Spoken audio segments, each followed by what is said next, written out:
Bismillahirrahmanirrahim. Assalamualaikum warahmatullahi wabarakatuh. Saya Siti Iswatun Hasanah. Saya di sini mau sedikit menjelaskan tentang pengertian belajar dan pengertian pembelajaran. Yang pertama, saya akan menjelaskan sedikit tentang pengertian belajar terlebih dahulu. Belajar secara psikologis ialah suatu proses perubahan tingkah laku sebagai hasil dari interaksi dengan lingkungannya dalam memenuhi kebutuhan hidupnya. Perubahan-perubahan tersebut akan nyata dalam perubahan aspek tingkah lakunya. Jadi pengertian belajar sendiri dapat didefinisikan sebagai suatu proses memperoleh suatu perubahan tingkah laku yang baru secara keseluruhan sebagai hasil pengalamannya sendiri dalam berinteraksi dengan lingkungannya. Pengertian belajar menurut para ahli, yang pertama di sini Dimyati dan Mujiono. Belajar merupakan suatu proses internal yang kompleks yang terlibat dalam proses internal tersebut ialah meliputi unsur afektif. Makna afektif di sini berkaitan dengan sikap, nilai-nilai, interest, apresiasi dan penyesuaian perasaan sosial. Yang kedua di sini menurut Zamara Janzai, belajar adalah proses perilaku berkat pengalaman dan latihan. Artinya tujuan kegiatan adalah perubahan tingkah laku baik yang menyangkut pengetahuan, keterampilan maupun sikap, bahkan meliputi segenap aspek organisme atau pribadi. Yang ketiga di sini Hamali, belajar adalah bukan suatu tujuan tetapi merupakan proses untuk mencapai tujuan. Belajar adalah modifikasi atau memperteguh kelakuan melalui pengalaman. Kita akan lanjut ke pengertian pembelajaran. Pembelajaran memiliki makna yang berbeda dengan belajar. Pembelajaran ialah sebagai proses belajar yang dibangun oleh guru untuk mengembangkan kreativitas berpikir yang dapat meningkatkan kemampuan berpikir siswa, serta dapat meningkatkan kemampuan mengkonstruksikan pengetahuan baru. Pembelajaran secara umum ialah proses interaksi peserta didik atau siswa dengan pendidik atau guru dan sumber belajar pada suatu lingkungan belajar yang meliputi guru dan siswa yang saling bertukar informasi. Belajar juga dapat diartikan sebagai suatu proses oleh guru atau tenaga didik mulai untuk membantu murid atau peserta didik agar dapat belajar dengan baik. Menurut para ahli, pembelajaran adalah satu di sini Gagna. Pengertian pembelajaran menurut Gagna adalah seperangkat peristiwa-peristiwa eksternal yang dirancang untuk mendukung beberapa proses belajar yang bersifat internal. Yang kedua, Munif Chatib, ya, pembelajaran merupakan proses transfer ilmu dua arah antara guru sebagai pemberi informasi dan siswa sebagai penerima informasi. Yang ketiga, menurut ahli Warsita, pembelajaran merupakan suatu usaha untuk membuat peserta didik atau suatu kegiatan untuk membelajarkan peserta didik. Sekian dari saya, kurang lebihnya saya mohon maaf. Baik, di sini saya akan mencoba menjelaskan tentang faktor-faktor yang mempengaruhi proses belajar. Faktor-faktor yang mempengaruhi proses belajar terbagi menjadi dua, ada faktor intern dan faktor ekstern. Yang termasuk ke dalam faktor intern yaitu faktor jasmania, kemudian faktor psikologis dan faktor kelelahan. Nah, di dalam faktor jasmania ini mencakup tentang kesehatan dan cacat tubuh. Sedangkan di dalam faktor psikologis mencakup intelijensi, yaitu kecakapan yang terdiri dari 3 jenis, yaitu kecakapan untuk menghadapi situasi, kemudian kecakapan untuk mengetahui konsep-konsep abstrak, dan mengetahui relasi dengan cepat. Setelah intelijensi, ada faktor perhatian, minat, kemudian bakat, motif-motif, kematangan, dan kesiapan. Terus yang ketiga ada kelelahan. Kelelahan di sini dibagi menjadi dua, yaitu kelelahan jasmani dan kelelahan rohani. Selanjutnya yang kedua ada faktor ekstern. Faktor ekstern di sini ada,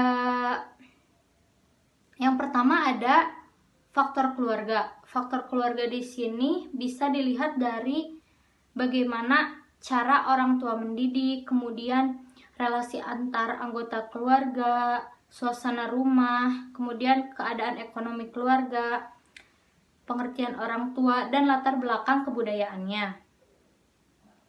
Yang kedua ada faktor sekolah. Faktor sekolah di sini mencakup bagaimana metode mengajarnya, seperti apa, kemudian kurikulum, terus relasi guru dengan siswanya seperti apa gitu. Relasi siswa dengan siswa, kemudian disiplin di sekolah, alat pelajaran, waktu sekolah, standar pelajaran di atas ukuran, kemudian keadaan gedungnya, karena itu semua sangat mempengaruhi terhadap proses belajar mengajar. Selanjutnya yang terakhir ada faktor masyarakat. Di sini mencakup tentang kegiatan siswa dalam masyarakat, kemudian mass media. Jadi yang termasuk mass media di sini adalah seperti bioskop, radio, surat kabar, dan lain-lain. Jadi sebaiknya di sini selalu diawasi oleh orang tua peserta didik gitu. Kemudian ada teman bergaul dan bentuk kehidupan di dalam masyarakat itu sendiri. Seperti itu. Terima kasih. Baik, saya di sini akan menjelaskan mengenai faktor-faktor yang mempengaruhi pembelajaran. Nah, peserta didik ini kita ketahui sebuah makhluk yang berada dalam proses perkembangan dan pertumbuhan menurut fitrahnya, di mana mereka ini sangat memerlukan bimbingan dan pengarahan yang konsisten menuju ke arah titik yang optimal. Nah, terkadang hal ini pun tak luput dari faktor-faktor yang memengaruhi pembelajaran itu sendiri. Nah, di antaranya faktornya yang pertama adalah faktor internal.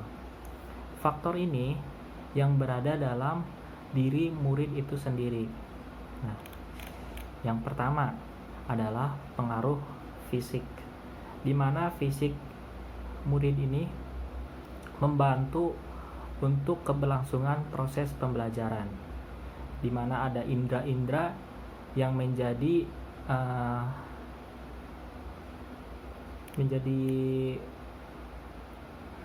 stimulus, jalurnya stimulus untuk masuk ke dalam tubuh. Nah, salah satu contohnya adalah ketika fisik ini mengalami sakit, tentunya akan memengaruhi proses pembelajaran. Kalau kita misalnya sedang sakit, tentunya akan sulit untuk menerima atau mengikuti pembelajaran di kelas. Maka kita kalau sakit diharuskan untuk istirahat. Nah, yang selanjutnya adalah faktor fisikis. Faktor fisikis ini faktor dalam mental, dalam psikologi, dalam peserta didik. Di antaranya adalah perhatian. Perhatian ini sangat penting ditunjukkan kepada mahasiswa. Guru pun harus memiliki perhatian yang lebih ketika dalam proses pembelajaran, ataupun orang tua juga harus memiliki perhatian terhadap hasil kinerja siswanya selama belajar di sekolah. Lalu kemudian minat. Nah, minat ini menjadi sebuah dorongan untuk melakukan kerja ataupun kegiatan proses pembelajaran. Terkadang minat ini pun harus kita tumbuhkan dalam pembelajaran. Untuk selanjutnya adalah bakat. Tentunya bakat inilah kemampuan untuk belajar. Nah, bakat seseorang berbeda-beda, makanya dalam proses pembelajaran beda-beda. Ada yang MIPA-nya kuat dalam hitungannya ataupun dari hafalannya, seperti itu.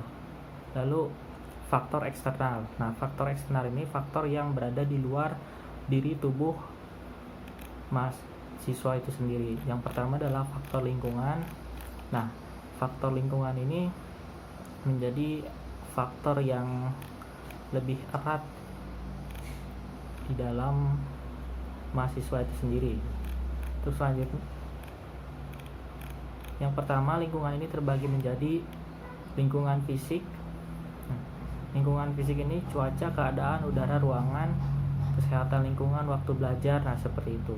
Jadi kalau misalnya kita mau berangkat sekolah tiba-tiba hujan, terkadang ada yang sekolah ada yang enggak, ataupun kita sedang belajar tiba-tiba dingin cuacanya sehingga ada kehilangan konsentrasi.